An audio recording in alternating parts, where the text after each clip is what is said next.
Again, now you can feel the effect of this most powerful mastaba of Meruka.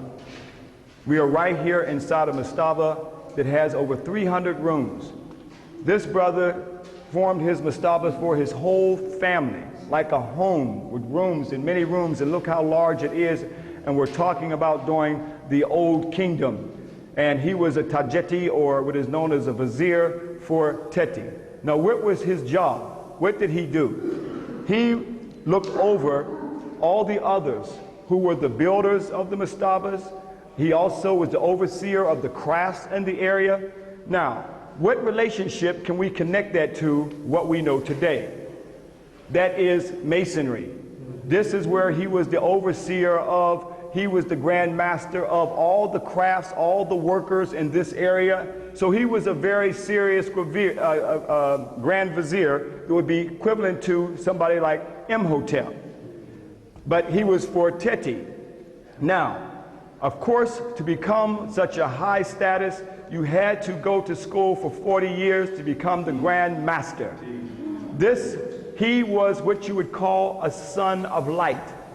The son of light was achieved by opening up of his mind, opening up his pineal gland. The position that you will see of all the grand masters, such as Meruka, is with his left leg forward. And many of the other kings, you always see the left leg forward. Why is the left leg always forward? The left leg is forward, first of all, because the heart is on the left side, and they must trample down evil.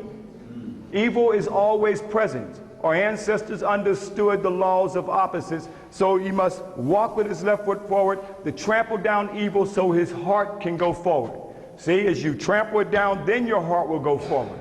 So this was the purpose of the left leg forward, to trample down evil for his heart to go forward. Later, the European military took this from Kemet, left, right, left, right, left, right. This is where that came from. This African here also has the apron. That's the symbol, and he also has the collar. Now look at that very closely, because you know this guy. His name is George Washington. He has his left leg forward. Look at the collar and the apron. Where did it? Now you have come back, all the way back, and seeing the origin. But we want to show you where this came from. This didn't start in no 1717 tea house in England. This was the 360 degrees what we had, not no 33 degrees, a few degrees above freezing. These were the true grand masters. This is the origin. So why would you go back to Jerusalem with Solomon's temple, supposedly where Hiram Habib was the grand master for Solomon of 900 years BC? Brothers and sisters, this is over 4,000 years ago. There was no Hiram Habib yet. There was no Solomon yet. So why should we be worshiping them? Because we have lost our story. This is where it all began, Masons. Huh? This is where it all came from. This is the true worshipful grand master that stood in the northeast corner where you are right now to get the light where the light of the world came from. This is where the Pythagorean order came from. So we got all kinds of levels we're going to be dealing with here. But this is where it came from. And that's why they put this symbol on the dollar bill. They knew where the light of the knowledge came from. The pyramid, here where you are, brothers and sisters, which you saw up on that hill. Why were they using these symbols? Now you understand why we were not allowed to deal with Kemet. We must take the key and unlock the sacred knowledge is what we're doing here. But brothers and sisters, we come back to grab you with the Grand Master's grip, to bring you up to the living perpendicular to who we are as an African people. That's what we're trying to do here, brothers and sisters. Okay, let's see if we can find some Merukas in here. Shaka Musa Ba Shango, why don't you come on up here for a minute, brother? Come on up. No, hold up, brother. Wait, hold it, brother. Hold your thought for a minute. Just hold your thought. Walk on up there, brother. Up here to this top. Walk on up there, brother. Turn around and no, turn around. Put your left foot forward. Now, who does Meruka look like? Shaka Musa Ba Shango. Look at that. Look at that. spirit's still going on. Brother got the same jaw structure, everything. There you go.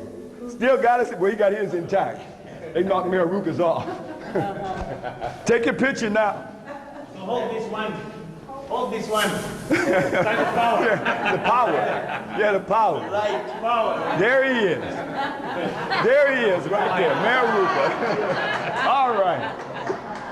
All right. The most powerful clothing that the Grand Masters, the Son of Light, could put on their bodies was what is called the wasket, the collar, as you see him wearing right here.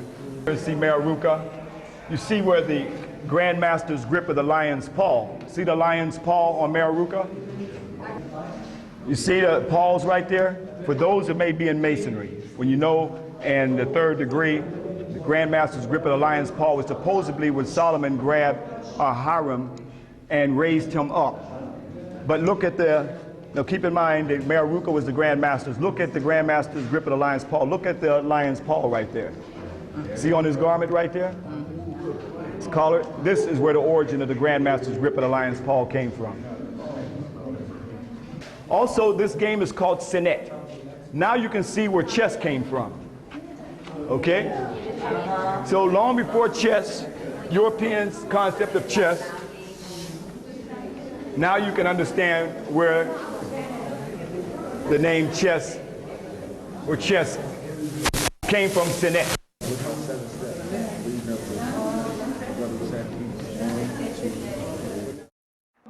Ruka of the 6th dynastic period over 4,000 years ago. But look at this. You see him with the collar and the apron because he was truly the Grand Master of his time.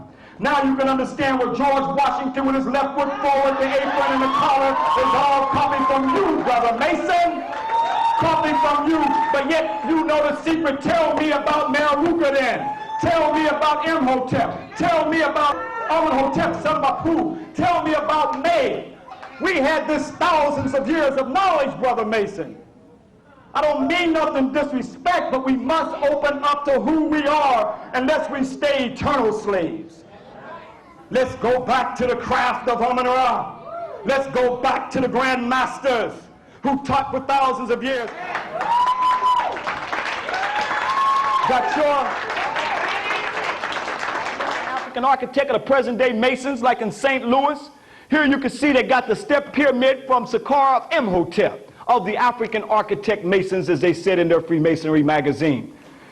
Let's go after this, even the lotus columns and everything. Even if you were to go inside of white folks' Western Freemasonry, here they talk about the 1st degree, 2nd degree, 3rd degree of entering apprentice, and the 3rd degree is the Blue Lodge, and the Blue Lodge is supposed to be the Grand Master. How can you be a Grand Master in the 3rd degree? Our ancestors said you went to school for 40 years to become a son of light, of 360 degrees of a Grand Master. And now they're going to say 3rd degree, and then they're going to have all these white folks on here. Imhotep's not on here. You got the Scottish Rite Order, and then also the York Rite Order, and the Scottish Rite, York Rite, and the Royal Arch Rite and Knights Templars make up what they call the 33rd degree.